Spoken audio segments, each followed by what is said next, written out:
Welcome to our new show on women, wealth, and social change, where we are unpacking what is not working in philanthropy and impact investing, but also the tremendous opportunities we have to do things differently and to do things better.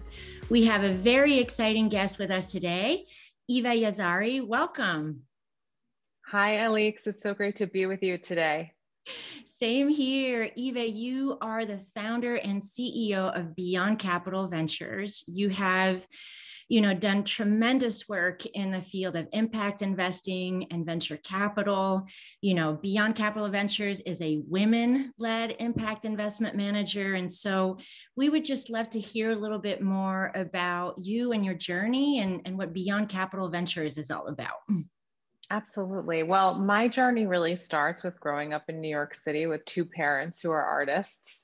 And needless to say, although they're great people and have done a good job of saving for their retirement, money was not a dinner table conversation, nor was the language of finance. And so I really empathize with everyone out there who thinks that money is not for them. But what I think is really powerful about impact investing and what drew me to impact investing is that it brings more to the conversation. And that's why after I actually paradoxically became a mathematician and worked on Wall Street and do have a very analytical mind and embrace that, I decided to become an impact investor. I was inspired by my family and my upbringing, centered around using skills for doing good. So my grandfather started a hospital in Tanzania in the 1950s, and I heard a lot about that growing up.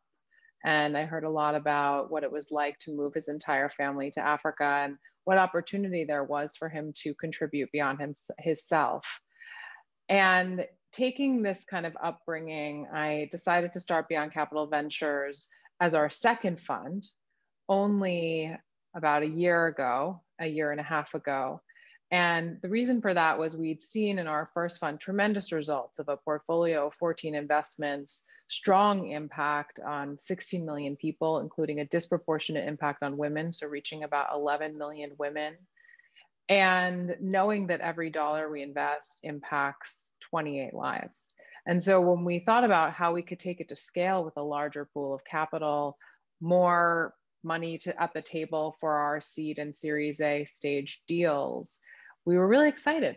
And so what Beyond Capital Ventures does, since we've already first closed, we already have started to invest, is we invest in need to have sectors, so healthcare, financial inclusion, as well as agriculture, in businesses that are run by conscious leaders. We believe that conscious leadership is the secret sauce to impact venture capital, impact-driven companies. And in doing so, we have impact being baked into a business model. We're really sitting at that intersection of business as a force for good and able to catalyze private market solutions for individuals that are low income and underrepresented that just lack access. And as somebody who feels so grateful for her life every day, whether it's going to the doctor, going to the dentist, going to the supermarket, I think it's important to extend that to others. And so I know we'll be talking more about contributing beyond yourself and trends around, why I do what I do and why others, should do what they do and what the moral imperative is. But for me, it really comes down to contributing beyond myself, but using my skills, which are investments and that I love, to do that. That's fantastic, Eva. And, I feel very lucky because I just recently had the chance to meet you, and, we started to have the chance to work together. And, coming from the impact investing field, I really loved seeing the business model and the vision behind Beyond Capital Ventures and the types of investments that you're making. And I thought, maybe can you give us an example of a couple of those investments that your fund is making, and perhaps some learnings that you've had from those investments? Absolutely. Well, one great example that I speak about a lot is Kasha. It's a women's health e-commerce company based in Rwanda and Kenya. And it is a Trojan horse of women's health, meaning because women's health is highly stigmatized in emerging markets where we invest, even more so than, you know, the global north and developed markets. The company has created a product suite that is fun, exciting, engaging, and includes more than just feminine sanitation and contraceptives. So they sell soaps, lotions, candles, you know, the products that women love to buy and treat themselves to.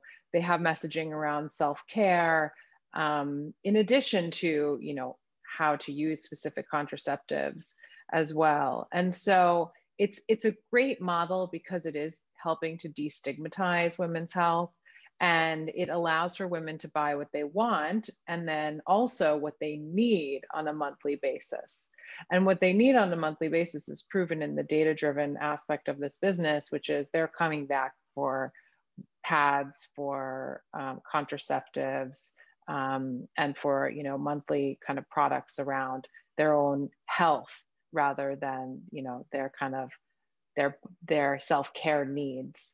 And so it's the other incredible feature of the company, which has sold over 1 million products to date, is it's led by a conscious leader. And when I said previously that conscious leaders are the secret sauce to impact investing, I really meant that it is about a person or more than one founder being committed to the mission of the company to have impact, which often means thinking about all stakeholders. Because if you're having an impact on women's health, it isn't just your customers. It's also your employees who are engaged in selling those products. It's also the government who made Kasha the first ever company to receive an online pharmacy license in Rwanda.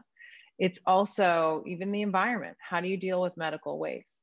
And so this founder, Joanna Bishel, is an extremely perfect example of a conscious leader who's growing her company, and she's looking to grow and scale her company as a platform globally. So it's very exciting. And I would say our learnings, aside from the fact that conscious leadership is so critical to our strategy, has also been some very simple paradigms, such as money is not neutral.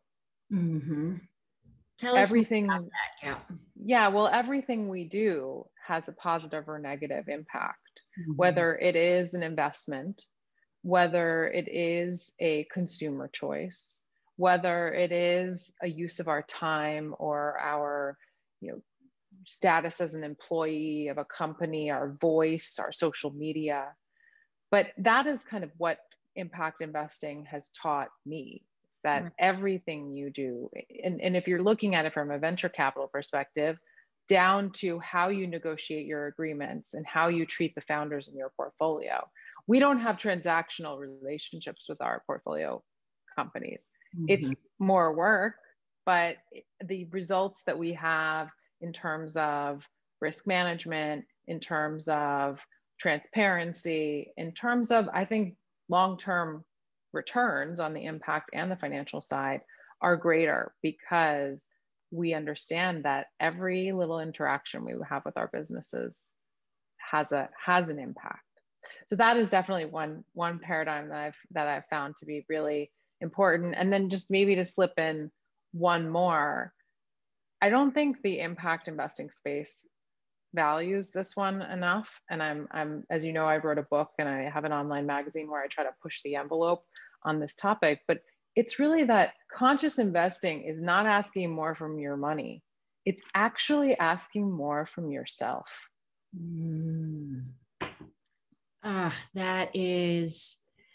That's such an important point. And I do want you to tell us a little bit more about your book, which is just so timely in terms of all these conversations. But I really want to dive into what you just said, because, you know, having been out there in this community and raising capital and you know, been in many of the conversations at the intersection of capital and doing good, you know, there's definitely momentum, there's great things happening, but in general, we're still not seeing a mainstream pivot from the institutional market in terms of, all investments, right? Being at this intersection of doing good and generating financial returns. And as you just said, it's really not a conversation about, we're asking you to make all sorts of compromises, which of course, it depends on the spectrum and the types of opportunities you're looking at. But in general, it's asking you more of yourself.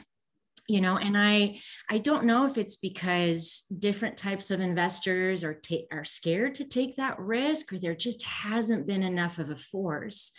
But I'm very curious from your perspective, as a successful woman, impact investor out there who's really prioritized conscious leadership as part of her investment strategy. What do you think needs to change in the industry for that pivot to happen, which I know is a big question? And are you seeing some of those things already happening?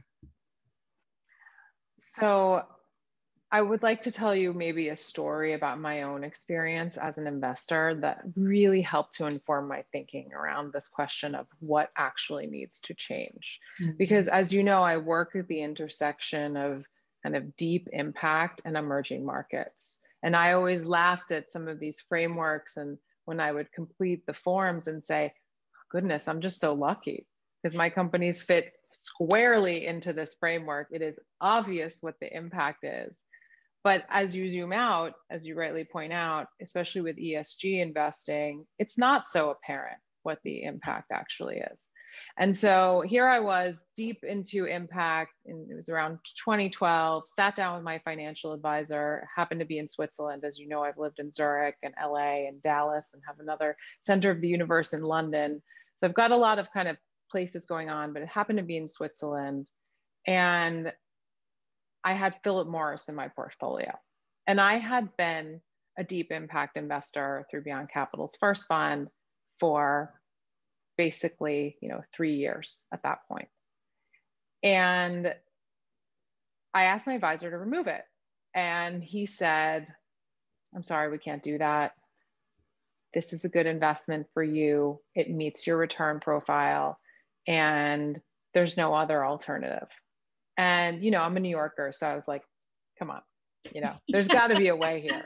There's always a solution. There's always a way around the rule. Absolutely. And the answer was still no. And I was sitting there with my husband, who I think was maybe just not as passionate at that time about that one position. And we kind of definitely aligned not too long after this meeting. But I wasn't angry at my financial advisor for telling me no. I was angry that he did not have the tools to tell me what a suitable alternative would have been. And that was the problem. Right. It wasn't that he liked Philip Morris and he wanted to kill people by smoking cigarettes. Right. It was that he didn't have the tools. So the way I think we will create change, and what is needed, is that the movement needs to become more inclusive. Mm-hmm. Not just in the sense of diversity, like women and people of color. I mean, there's an important separate thread there that's core to me as a impact investor. But I mean all types of people, all generations, all portfolio sizes, all instruments of how they can get involved, from the bank account to the most esoteric private debt credit situation. And I think this space has been insider and overly academic for too long.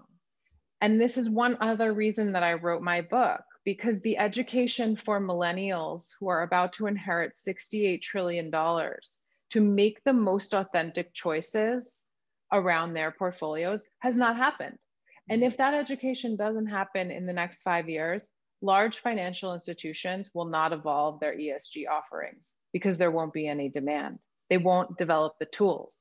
And millennials will be met with a version, not going to be Philip Morris, but a version of the conversation that I had in 2012. It's probably going to be ESG is tech. And that's what you're going to have to deal with. And we both know in this conversation that that's not going to move the needle. No, absolutely, it's not. And this is a very, insightful takeaway, Eva, because I don't think I've really heard that before. I mean, and, in the conversations certainly that I've had, I feel like I've been so focused on saying, financial institutions, it is time to align more of your capital with the existing products, which is not very far from what you're saying. But your point, I think, is even more pertinent, because we already have the solutions, we already have the capacity. It's not necessarily about aligning existing financial streams with maybe what could be perceived as unknown or complicated blended finance funds, where there could be so much ripples in terms of change is within the actual education, these financial advisors, what they're offering. And you're absolutely right. I mean, we were just, watching a great interview. I don't know if you know Melanie Perkins, who is, the founder of Canva, and, billionaire in her 30s. And really the company's already thinking about how to orient more capital towards climate change and all of these big issues. And you would hope that someone with that terrific mindset is met by a financial advisor that could provide all the tools. So thank you for that, Eva. That's a really, really great insight. We've got 5 minutes. And I want to close by you sharing a little bit more about your book, and you were already touching upon this, but how your experience just really inspired you to write this book, and what you hope will come out of having this book out there in the world. Thank you. So The Good Your Money Can Do, which is the title of my book and subtitle, Becoming a Conscious Investor, is a modern playbook for anybody who wants to use their resources for good. And you don't have to be a billionaire. You don't have to be Musk or Zuck. You don't have to have a $250,000 check to get started with impact investing. And I wrote the book because I do believe very strongly in looking beyond ESG to more authentic impact. But I don't, as I mentioned earlier, believe that there are enough tools to educate the next generation, but also maybe even the boomers, on what they can do with their money and how their money can do good. It's not a book that that myth busts that you can generate return and impact at the same time. Of course, that's included, but it is actually a walkthrough of how you define your values, how you line up your values with your money, how you recognize that no investment is neutral, and even practically, how do you find your own right kind of mix of financial advisor or company that you can use to help line up your money, or how do you ask the right questions of your 401k? How do you know where your money sleeps at night? A lot of important low-hanging fruit questions that a person could ask, and do so to put together their own guidebook on how to line up their values with their money and feel better about it, because we know that the greedier and the stingier you become, the less happy you are.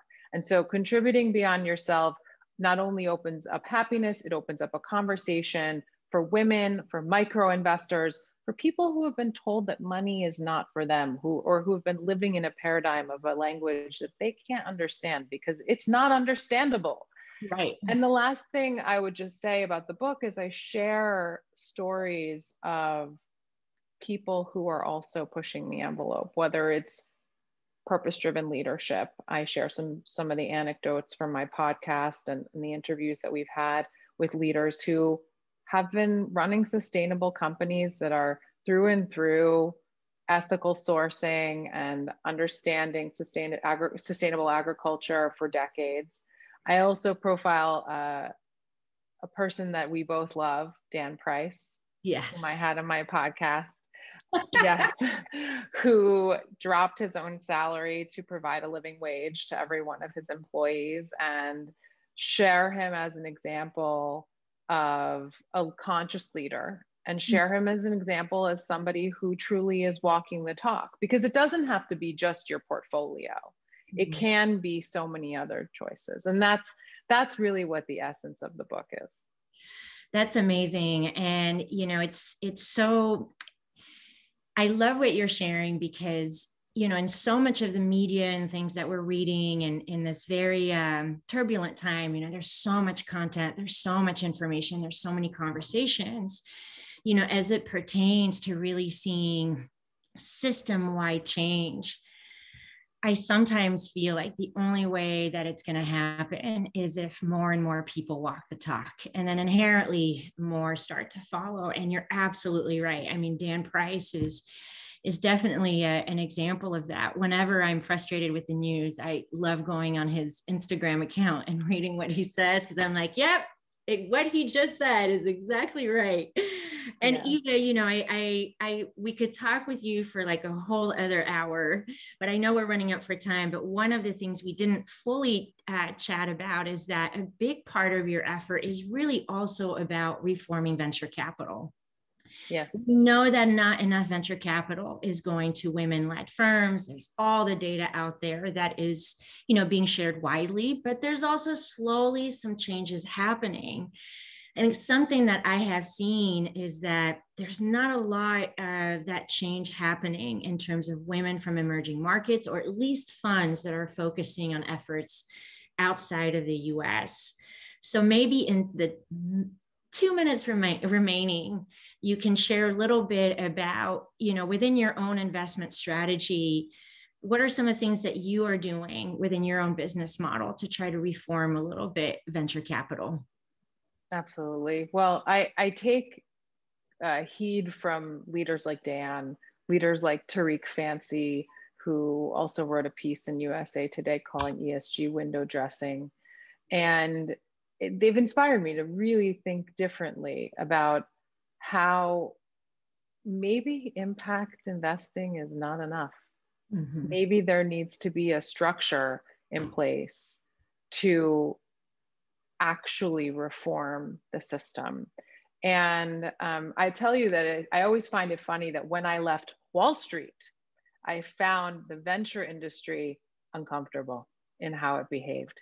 But wow. Imagine that coming from the place that people point the fingers the most. I actually think it's less, and all the numbers point to this, it's less diverse in venture. I mean, 70% of startups that raise VC funding had a white male co-founder who went to Stanford or Harvard. So, I mean, it's just all over the data.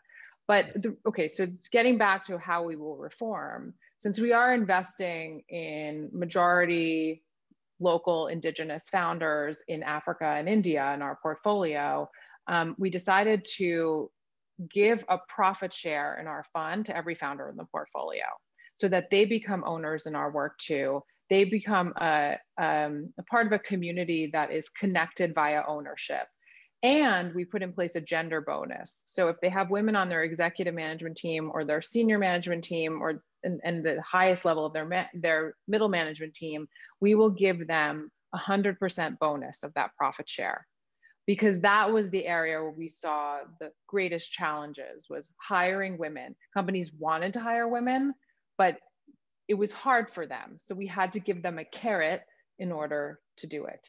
And so that's our way of reforming venture capital. It's truly giving away 5 to 10% of the profit share of our fund. That comes out of my carry, that comes out of my partner's carry. We are all okay with that. We believe, as you say, in walking the talk. And I hope that other venture funds adopt this structure. Amazing. Eva Yazhari, you are such an inspiration. I feel we're very, very lucky to have you on the call today. The Good Your Money Can Do, a must read, and most importantly to, our audience out there, follow the journey of this, women-led firm that is truly walking the talk. Eva, we will definitely be continuing this conversation in another episode. Thank you again for coming. Thank you. It was a pleasure to be here with you, Alix.